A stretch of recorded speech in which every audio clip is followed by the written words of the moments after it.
오늘은 구원 얻는 믿음 시리즈 세 번째로 본문은 지난주와 마찬가지로 로마서 4장 16절에서 22절 보시겠습니다. 로마서 4장 16절에서 22절 제가 봉독하겠습니다. 그러므로 상속자가 되는 그것이 은혜에 속하기 위하여 믿음으로 되나니 이는 그 약속을 그 모든 후손에게 굳게 하려 하심이라. 율법에 속한 자에게 뿐만 아니라 아브라함의 믿음에 속한 자에게도 그러하니 아브라함은 우리 모든 사람의 조상이라. 기록된 바 내가 너를 많은 민족의 조상으로 세웠다 하심과 같으니 그가 믿은 바 하나님은 죽은 자를 살리시며 없는 것을 있는 것으로 부르시는 이시니라. 아브라함이 바랄 수 없는 중에 바라고 믿었으니 이는 내 후손이 이같으리라 하신 말씀대로 많은 민족의 조상이 되게 하려 하심이라. 그가 백세나 되어 자기 몸이 죽은 것 같고 사라의 태가 죽은 것 같음을 알고도 믿음이 약하여지지 아니하고 믿음이 없어 하나님의 약속을 의심하지 않고 믿음으로 견고하여져서 하나님께 영광을 돌리며 약속하신 것을 또한 능히 이루실 줄을 확신하였으니 그러므로 그것이 그에게로 의로 여겨졌느니라. 아브라함이 모든 믿는 자의 조상이 되는 이유를 같은 본문으로 한 번 더 살펴보고자 합니다. 19절 말씀대로 백세나 되어서 자기 몸이 죽은 것 같고 사라의 태가 죽은 것 같음을 알고도 믿음이 약하여지지 아니하였다는 이 바울의 해석을 정확히 알아야 될 필요가 있기 때문입니다. 창세기는 17장 17절에 아브라함이 엎드려 웃으며 마음속으로 이르되 백세된 사람이 어찌 자식을 낳을까 사라는 90세니 어찌 출산하리요 라고 그가 백세가 될 때까지 아들을 주신다는 하나님의 약속을 사실은 의심했다고 증언합니다. 그것은 지난주에 말씀드린 대로 그는 약속의 내용에 대해서는 끝내 의심의 그림자를 지울 수 없었으나 약속해 주신 하나님 그분을 믿었던 겁니다. 바울도 4장 서두인 3절에서 아브라함이 하나님을 믿음에 그것이 그에게 의로 여김진 바 되었느니라고 그 점을 확실히 해 두었습니다. 이번 주에 살필 내용은 20절 21절 말씀대로 하나님의 약속을 의심하지 않고 믿음으로 견고하여져서 하나님께 영광을 돌리며 약속하신 것을 또한 아브라함이 능히 이루실 줄을 확신하였다라는 이 바울의 설명이 결코 과장이나 공치사가 아니라는 것입니다. 말하자면 하나님의 약속에는 이삭을 주신다는 것보다 더 중요한 내용이 있었고 아브라함은 그것을 굳게 믿었던 겁니다. 만약 아브라함이 아들을 주신다는 하나님의 약속을 믿은 것이 우리 믿음의 조상이 되는 첫째 이유라면 조금 불리합니다. 논리적으로 따져서 평생 독신으로 지내거나 아무리 믿음으로 기도해도 아이가 생기지 않는 부부에게는 아브라함이 믿음의 조상이 될 수 없지 않습니까? 그렇다고 해서 하나님이 그런 기적으로만 역사해 주기를 믿을 수는 더더욱 없습니다. 바울이 말하고자 하는 아브라함이 견고하게 믿은 하나님의 약속은 훨씬 다른 차원인데 13절에서 그걸 처음 언급합니다. 아브라함이나 그 후손에게 세상의 상속자가 되리라고 하신 언약은 율법으로 말미암은 것이 아니요 오직 믿음의 의로 말미암은 것이니라고 말합니다. 오늘 본문도 16절에 보면은 그러므로 상속자가 되는 그것이 은혜에 속하기 위하여 믿음으로 되나니라고 시작하기 때문에 그 약속의 내용을 정확히 다시 확인합니다. 따라서 아브라함은 하나님이 아들을 주겠다는 그 약속을 넘어서 자신과 자기 후손이 세상의 상속자가 되리라고 하신 그 언약을 굳건하게 믿었고 그래서 어렵게 된 것입니다. 그럼 세상의 상속자가 되리라는 하나님의 언약은 구체적으로 무엇입니까? 신자라면 익히 알고 있는 아브라함이 갈대아 우르에서 불러 나올 때 받은 바로 그 약속을 말하는 겁니다. 창세기 12장 1절에서 3절인데 제가 봉독해 보겠습니다. 여호와께서 아브라함에게 이르시되 너는 너의 고향과 친척과 아버지의 집을 떠나 내가 내게 보여줄 땅으로 가라. 내가 너로 큰 민족을 이루고 내게 복을 주어 내 이름을 창대하게 하리니 너는 복이 될지라. 너를 축복하는 자에게는 내가 복을 내리고 너를 저주하는 자에게는 내가 저주하리니 땅의 모든 족속이 너로 말미암아 복을 얻을 것이라 하신지라. 그런데 이 세 절의 말씀 전부가 세상의 상속자가 된다는 약속은 아닙니다. 첫째 1절은 아브라함이 되기 전의 아브람에게 갈대아를 떠나라는 하나님의 명령입니다. 둘째 2절은 아브라함이 큰 민족을 이루어 그 이름이 창대케 되고 그가 복이 되므로 아브람 개인에게 주는 약속입니다. 비로소 셋째 3절에서 땅의 모든 족속이 아브라함으로 인해 복을 받게 된다고 했으니까 이게 바로 세상의 상속자가 된다는 하나님의 언약인 겁니다. 세상의 상속자가 된다는 것은 말 그대로 세상을 전부 물려받는다는 겁니다. 세상의 실제 통치자가 아브라함이 된다는 겁니다. 바벨론 왕이나 애굽의 바로가 세상의 주인과 통치자가 아니라는 겁니다. 그의 후손도 그렇게 된다고 했으므로 그에게 아들이 생긴다는 것은 기정사실로 단지 시간 문제일 뿐입니다. 하나님은 아브라함의 아들과 그 아들의 후손까지도 이 조부가 맺은 이 언약의 수혜자요 동력자로 참여시킬 것이라고 약속한 겁니다. 이때 아브라함의 나이는 75세였고 사라는 65세로 이미 태가 닫혔으나 어쨌든지 간에 처음에는 하나님의 기적을 바라고 부부가 아이를 갖기로 노력했을 겁니다. 그러나 쉽게 아이가 생기지 않자 당시의 간섭대로 종 엘리에셀을 후손으로 세우려 했다가 하나님이 내 몸에서 날 자가 후손이라고 하니까 아브라함은 하갈을 첩으로 들이고 이스마엘을 낳은 겁니다. 말하자면 아브라함은 하나님이 후손을 주신다는 약속을 자기식으로 믿었고 또 그 약속을 성취하려고 나름대로 노력한 겁니다. 엄밀히 따지면 너와 사라 사이의 날짜라고 분명히 밝히지 않은 하나님에게도 일말의 책임이 있습니다. 하갈이 이스마엘을 낳고는 후처인 주제의 본처 사라를 멸시할 때도 분명히 기적을 바라고 아이를 가지려고 무척 노력했을 겁니다. 그러나 아브라함이 100세 될 때까지 깜깜무소식이었으니까 그런 구체적인 계시를 받고도 이 부분은 선뜻 믿지 못하고 웃을 수밖에 없었던 겁니다. 우여곡절 끝에 아브라함이 100세 때 얻은 아들 이삭은 그 60세의 상둥이 아들 에서와 야곱을 낳았습니다. 아브라함이 175세에 죽었는데 그때 후손이라고는 이삭과 한 15 정도밖에 안 된 손자 둘뿐이었습니다. 하갈에서 난 이스마엘은 이미 집을 떠나버렸고 손자 중에도 에서는 곧 집안을 떠날 것이니까 후손이라고는 사실상 아들 이삭과 손자 야곱뿐입니다. 그로서는 손자 야곱이 12아들을 낳아서 이스라엘의 선조가 되리라고는 꿈도 꿔보지 못하고 죽었습니다. 결국 큰 민족을 이룰 것이라는 아브라함에게 주신 개인적인 약속은 이삭과 야곱 외아들들을 통해서 근근히 이어지고 있다는 정도만 확인한 겁니다.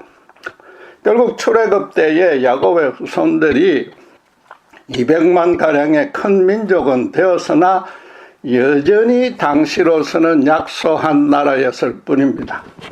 바벨론이나 애굽이 양대 강국으로 군림하고 있었습니다. 하나님으로서는 그러나 우상을 숭배하는 그 사악한 나라들이 계속 세상을 다스리게 또 더럽히게 놓아둘 수는 없었습니다. 세상을 상속할 당신의 거룩한 나라를 아브라함을 통해서 새롭게 세워야 했던 겁니다. 바울은 지금 아브라함이 창세기 12장 3절의 약속이 자기와 자기 후손을 통해 하나님이 실현시킬 것이라는 그 점만은 100세가 되도록 의심치 않았다고 말하는 겁니다. 그게 바로 우리가 본받아야 될 믿음인 겁니다. 세상의 상속자라고 해서 물리적으로 세상의 땅을 다 차지한다는 뜻은 당연히 아닙니다. 하나님이 약속하신 말씀 그대로입니다. 너를 축복하는 자에게는 내가 복을 내리고 너를 저주하는 자에게는 내가 저주하리니 땅의 모든 족속이 너로 말미암아 복을 얻을 것이라. 이게 언뜻 간단해 보이지만 좀 더 정확히 따져볼 필요가 있습니다. 먼저 아브라함이 하나님의 복을 받거나 저주를 받는 대상이 아닙니다. 그는 하나님을 믿고 갈대아를 출발할 때부터 이미 세상의 상속자가 되어 있는 복을 받았습니다. 세상을 다 차지할 그에게 하나님이 더 줄 복이 따로 없습니다. 대신에 그를 축복하는 다른 사람이 복을 받고 그를 저주하는 다른 사람이 저주받습니다. 다른 사람이 하나님의 복과 저주를 받는 일이 전적으로 아브라함이 하기에 달렸습니다. 그러니까 다른 사람에게 아브라함이 뭔가 현실적으로 잘해주거나 최소한 정신적으로 감동을 줘야 그 사람이 아브라함을 축복할 것이고, 또 반대로 다른 사람에게 뭔가 손해를 끼치거나 기분 나쁘게 하면 그는 아브라함을 저주할 것입니다. 그런데 결론에서는 모든 족속이 너로 말미암아 복을 얻을 것이라고 하나님은 저주는 빼고 복만 언급합니다. 그렇다면 아브라함들어 다른 사람들은 자기를 축복하게만 해서 그들로도 복만 받게 하라는 뜻입니다.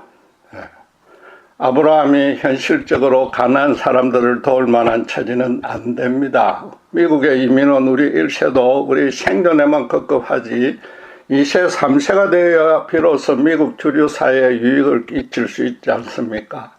따라서 아브라함들은 가난한 족속들을 현실적으로 도우려 하기보다는 정신적인 감동을 줘야 한다는 겁니다. 그런데 아브라함 주변의 사람들에게 복과 저주를 주는 주체는 하나님입니다.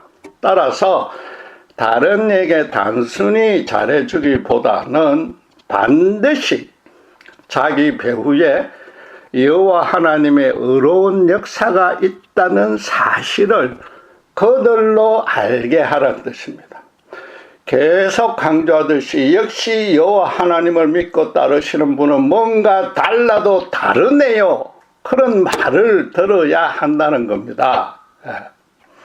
이 언약에서 가장 주목할 사항은 아브라함이 행할 일이라고는 1절뿐이라는 겁니다. 나머지 이 3절의 약속은 그가 1절을 온전히 수행하면 하나님이 책임지고 베푸실 은혜입니다. 그리고 아브라함이 갈 바 모르지만 하나님의 지시를 따라서 갈대아를 실제로 온전히 떠났습니다. 그래서 이 언약은 그의 일생을 통해서 하나님에 의해서 신실하게 지켜졌습니다. 아브라함도 그런 사실을 처음에는 어렴풋이 인식했으나 날이 갈수록 하나님이 당신의 언약대로 자기를 세상의 상속자로 온전히 세워주고 계신다는 그 믿음이 점점 더 견고해졌던 겁니다. 우선 갈대아를 떠날 때부터 그가 구체적으로 인식했든 못했든 간에 하나님의 언약은 실현되기 시작했을 것입니다. 당시로서는 전 가족이 외국으로 이민 가는 것은 생명을 거는 모험이었습니다. 갈대아가 우상을 숭배하고 죄악으로 부패한 땅이지만 어쨌든 아브라함에게 그곳에도 친구, 친지들은 있었을 것입니다. 그런데 어느 날 갑자기 그가 그곳과는 도무지 비교가 안 되는 약소하고 척박한 가나안으로 이주하겠다고 선언했습니다. 미국에 살다가 아프리카로 이민 가겠다는 꼴입니다. 그 이유가 그는 참 하나님을 만났고 그분이 떠나라고 명령했다고 말합니다. 그래서 그 땅에 엄나는 우상 숭배와 죄로 타락한 모습이 너무 싫어서 내 나라 내 고향이지만 어서 빨리 떠나고 싶다고 말합니다. 틀림없이 친지들은 그의 말에 크게 충격을 받았을 것이며 그 중에는 아브라함과 같은 심정이나 용기와 담력이 모자라 실행하지 못함을 안타까이 여기는 자들도 있었을 겁니다. 그리고 그가 새롭게 믿기 시작한 여호와의 권능이 대단하다고 인정했을 겁니다. 고대에는 신들마다 간장하는 지역과 민족이 각기 다르고 능력에도 차이가 있다고 믿었습니다. 그런데 그 여호와가 아브라함을 당장 떠나라고 하고 그의 아브라함이 목숨 걸고 순종한 겁니다. 그들 중에 당장의 여호와를 믿고 따르겠다는 자는 나오지 않았더라도 네가 믿는 여호와가 네 앞날을 안전하게 보호해주고 우리는 비록 그러지 못하지만 너라도 거룩하고 의미 있는 인생을 새롭게 살라고 축복해 주었을 것입니다. 아브라함의 친지들에게 하나님이 실제적인 복을 준 것은 없습니다. 그러나 참 하나님이 따로 살아 역사하신다는 사실을 알게 된 것만이라도 최소한도 자기네 신들과 종교의 하자가 많다는 점을 새삼 깨달은 것만 해도 하나님이 주신 큰 복입니다. 그들로서는 생전 처음으로 영적으로 자신과 자기 주변을 진지하게 점검해보는 기회가 되었을 겁니다. 그가 가나안에 들어와서는 가는 곳마다 단을 쌓고 여호와 이름을 불렀습니다. 특별히 상수리 나무 아래에서도 그랬습니다. 상수리 나무 아래는 대체로 신당이 있어서 가나안 족속이 자기들 우상신들을 음란하게 섬기는 장소입니다.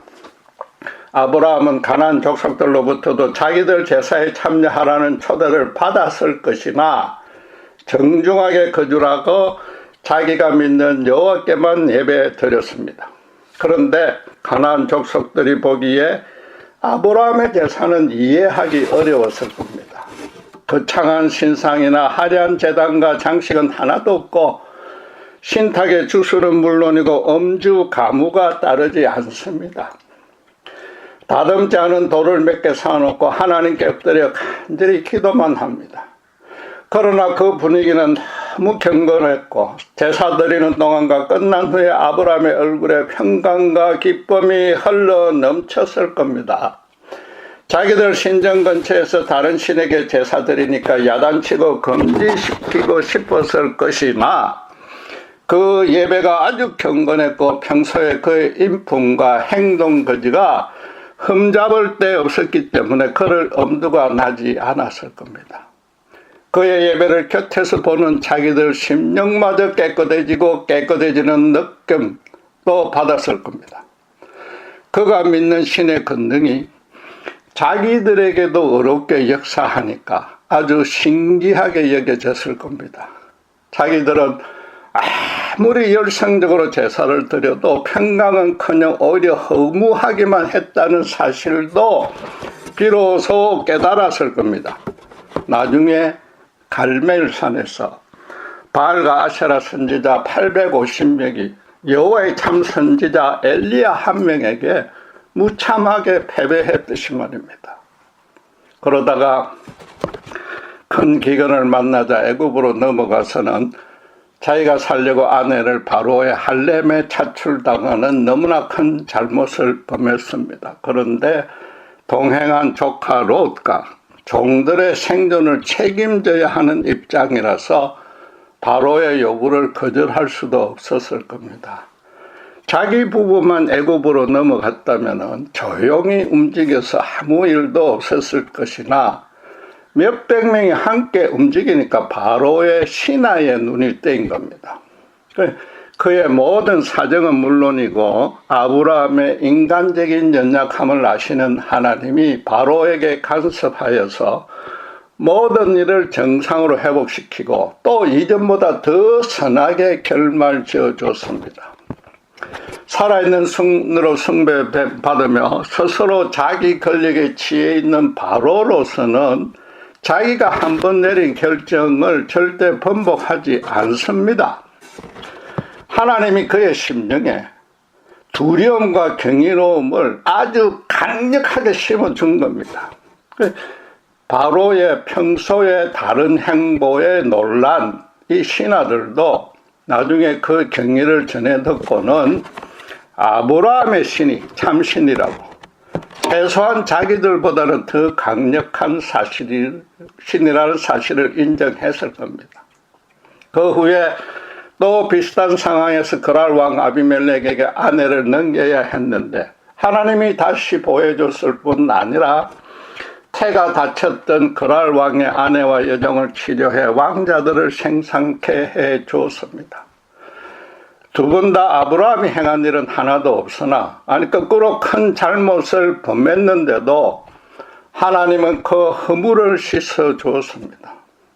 나아가서 애굽과 그랄 땅 앞에 아브라함이 믿는 신의 권능이 얼마나 대단한지 당신께서 확실히 보여주었고 그의 종의 허물까지 그들 앞에 감춰준 겁니다. 아브라함이 애굽에서 권능을 치르고 돌아온 지 얼마 안 돼서 가나안 성읍 국가들끼리 전쟁이 일어났습니다. 소돔에 살던 조카 롯이 잡혀가고 재물도 탈취당했다는 소식을 들은 아브라함은 집에서 기른 군대 380명을 데리고 그 적군을 패배시키고 롯을 비롯해 소돔의 백성과 그 재물을 다 찾아봤습니다. 그때 소돔 왕이 소돔의 주민만 돌려보내고 그 재물을 다 아브라함들을 가지라고 제안했으나 아브라함은 그 일로 치부했다고 오해받기 싫다고 함께 참여한 에스골과 마므레의 분깃만 주라고 하고서 자신의 몫은 일절 거절했습니다. 대신에 살렘 왕이자 대제사장의 멜기세덱에게 그 탈취물의 11조를 바쳤습니다. 만약에 가나안 족속이라면 자기들 목숨을 걸고 싸워서 탈취한 재물은 당연히 자기들 몫으로 챙기고 소돔 백성을 살려준 대가까지 요구할 것입니다. 아브라함으로서는 소돔 왕이 먼저 그 감사의 표시로 제안한 것이라 받아도 아무 잘못이 없는데도 거절했습니다. 소돔 왕은 물론이고 자기와 동맹한 부족들과의 앞으로의 관계에 혹시라도 책이 잡힐 요소를 아예 만들지 않겠다는 것이고 오히려 그들로 자기에게 크게 신세를 지게 했습니다. 나아가서 그가 패배시킨 족속들에게도 자기 조카를 구출하려는 목적으로만 싸웠을 뿐 개인적인 원한은 전혀 없다는 점도 분명히 드러낸 겁니다. 사라가 죽자 헤브론 땅의 헷 족속이 아브라함을 가나안 땅의 한 왕으로 이제 대우하면서 자기들 묘실 중에 가장 좋은 곳을 택해 묻으라고 했습니다. 생존이 급급한 이민 1세의 삶에서 이미 그 나라 족속들이 감히 범접할 수 없는 도덕적, 영적 지도자가 된 겁니다. 이번에도 초라한 막벨라 굴 하나를 정당한 가격을 치르고 구매했습니다. 아주 간략하게 살펴봤지만 아브라함은 당시 가나안 땅 모든 족속에게 그들 세계에서는 볼 수 없는 전혀 다른 어려운 모습을 드러냈습니다. 그들로서는 마치 다른 행성에서 온 별종이나 혹은 기인으로 여겨졌을 겁니다. 수단 방법 가리지 않고 세상 쾌락과 풍요만 추구하는 자기들과는 전혀 다르게 범사의 돈과는 전혀 연결고리 없이 인생의 참된 의미와 가치를 실현해 보인 겁니다. 특별히 그가 기도하며 경배하는 여호와가 그를 그렇게 이끌고 있음을 알고서 영적으로 많은 찔림을 받으면서 자기들 신에 대해서 다시 생각해 봤을 겁니다. 아브라함 본인으로서는 자신에게 잘난 것 하나 없음을 절감하기 때문에 가는 곳마다 여호와께 단을 쌓고 기도하고 그분의 인도대로 따랐을 뿐인데 하나님이 자기를 통해 의로운 역사를 실현하고 있었던 겁니다. 이 하나님의 묘하고도 의로운 간섭을 체험할 때마다 그는 소름이 끼치도록 놀라고 저절로 무릎 꿇고 감사했을 겁니다. 그는 하나님이 자기에게 아들을 준다는 그 약속보다는 자기를 통해 모든 족속으로 여호와를 알게 해준다는 이 복을 주신다는 언약을 날이 갈수록 더욱 견고하게 믿게 된 겁니다. 가나안에서 아브라함의 새로운 인생에서 그는 종종 실패했으나 하나님은 단 한 번도 실패하지 않았습니다. 그분의 품 안에 있는 아브라함의 인생도 사실상 실패한 것 하나 없고 결말은 전부 성공뿐이었습니다. 그를 만난 이방 족속들이 저절로 그에게 고개 숙이도록 그를 축복하도록 하나님이 이끌어 주었습니다. 아브라함이 매사를 공평하고 정의롭게 처리하는 그 성품과 인격과 행동에 감동을 받았을 뿐 아니라 그가 믿는 그의 신의 권능에 더욱 놀랐을 겁니다. 물론 그가 겪었던 거의 모든 사건이 매우 위험했기 때문에 여호와께 쉬지 않고 간절히 기도한 결과입니다. 목숨까지 걸어야 될 그런 위험한 상황을 하나님이 왜 허락하는지 의심과 원망과 심지어 불순까지 들었을 수 있습니다. 이해조차 안 되는 명령을 받았으니 그로서는 가나안 땅에 의논할 상대라고는 아무도 없었습니다. 종들이 많았고 아내도 있고 나중에 아들까지 얻었으나 그는 처음부터 끝까지 혼자 책임져야 되는 위치라서 매사에 처절하게 고독했을 겁니다.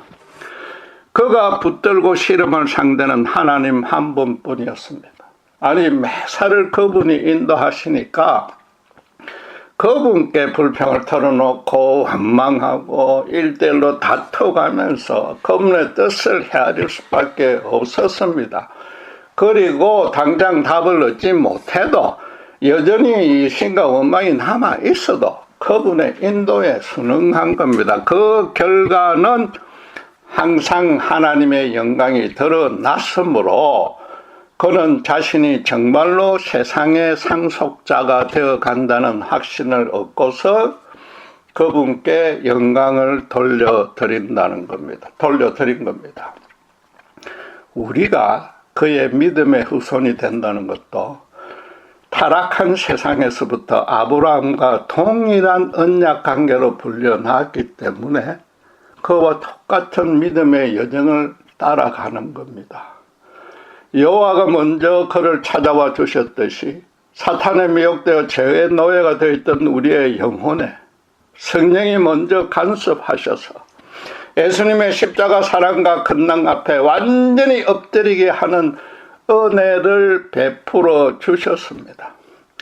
그 후로도 성령님은 신자가 그리스도의 은혜에서 한 발자국도 밖으로 나가지 못하도록 평생토록 붙들어 주십니다.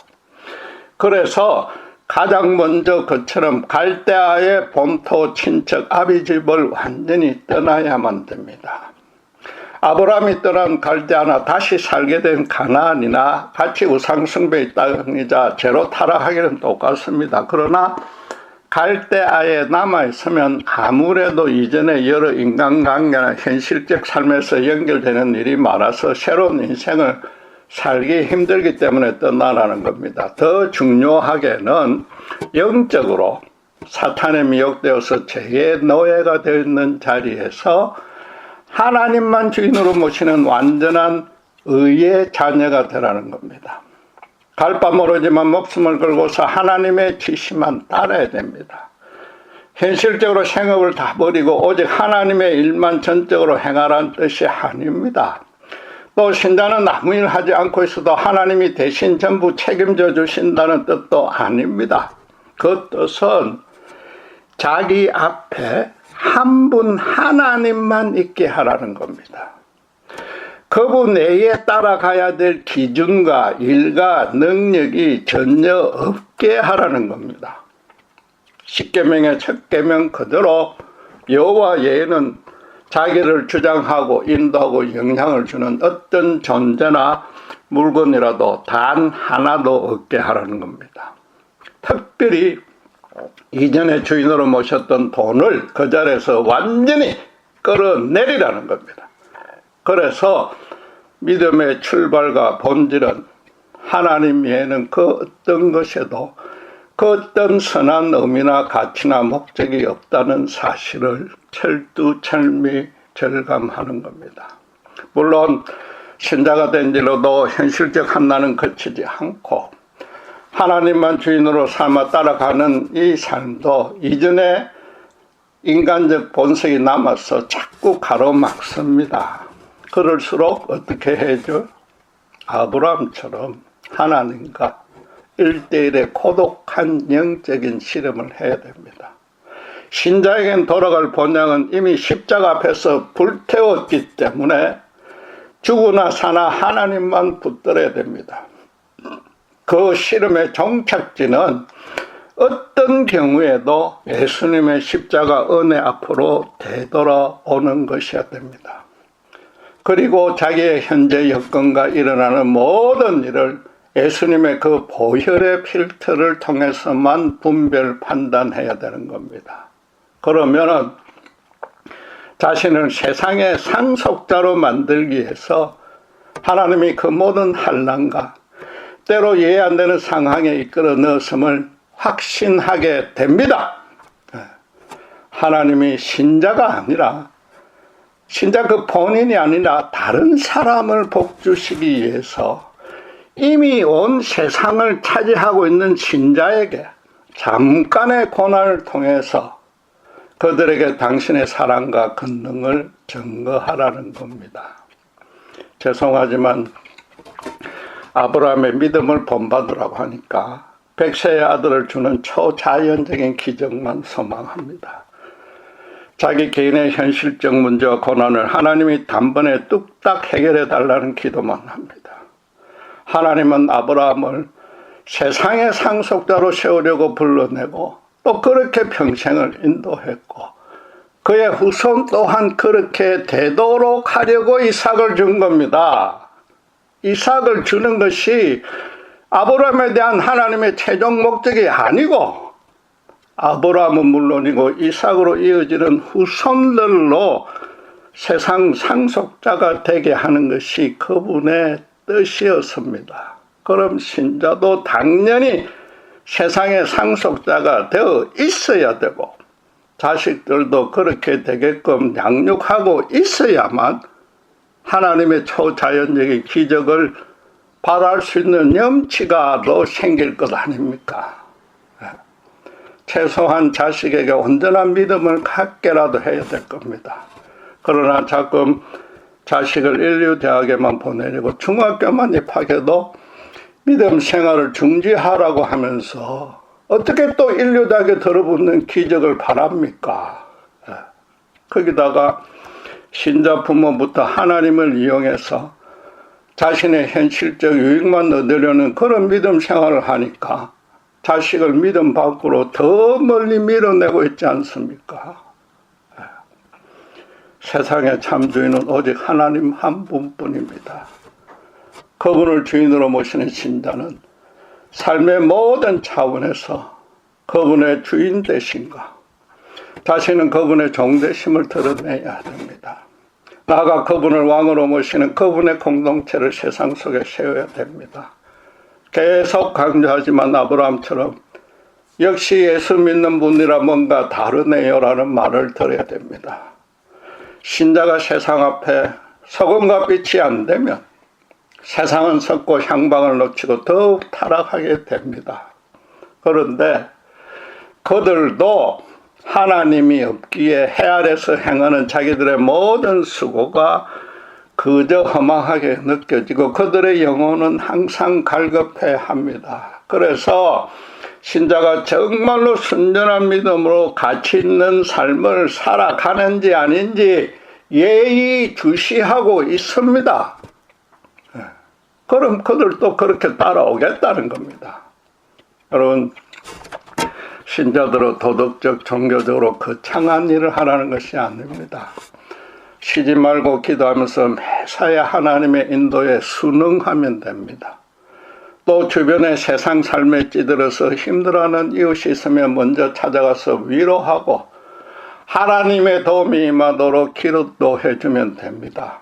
그럼 하나님이 그들로 당신의 사랑과 권능을 알게 해주고 그 중에 구원해 줄 자를 그분이 구원해 주십니다.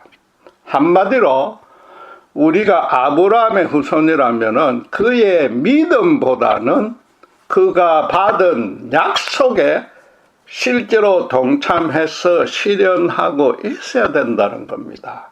여러분, 지금 솔직히 자신에게 물어보십시오. 세상을 이미 차지하고 있는 상속자로 살고 있습니까? 최소한 내가 믿음의 가문을 세우고 내 후손에게 내가 믿음의 조상이 되려고는 하고 있습니까? 아니면 내 혼자라도 세상의 상속자답게 살고 있습니까?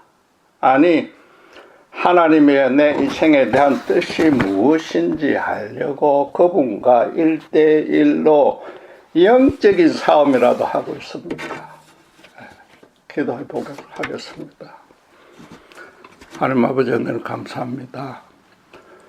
아브라함은 백세의 아들을 준다는 약속보다도 자기를 통해 세상 사람이 하나님의 복을 받게 하는 세상의 상속자로 세운 그 언약을 굳게 믿었음을 봅니다. 또 그래서 하나님이 그를 어렵다고 여겼음을 확인합니다. 아브라함이 우리의 믿음의 조상일진데 우리 또한 그와 같은 삶을 살고 세상의 상속자로 세상 앞에 소금과 빛으로 서야 될 줄 믿습니다. 그러지 아니하고 그저 내 혼자만의 복을 받으려 할 때는 하나님과는 아무 관계도 없고 오히려 절망과 사망으로 치닫게 됨을 우리의 지난 삶을 통해서도 저들이 경험했습니다. 하나님의 이 놀라우신 경륜과 그것이 오히려 우리에게 가장 큰 복이요, 세상 사람, 내 이웃을 향한 하나님의 진정한 복임을 확신하고서 다시 한번 세상의 상속자로서 살아갈 수 있도록 저희들을 쳐서 복종하시고, 비록 연약함을 쉬지 말고 기도하면서 아무리 이해 안 되고 힘든 고난일지라도 하나님께 순종하는 저희가 될 수 있도록 축복해 주시옵소서. 감사합니다. 우리 주 예수 그리스도 이름으로 기도드렸습니다.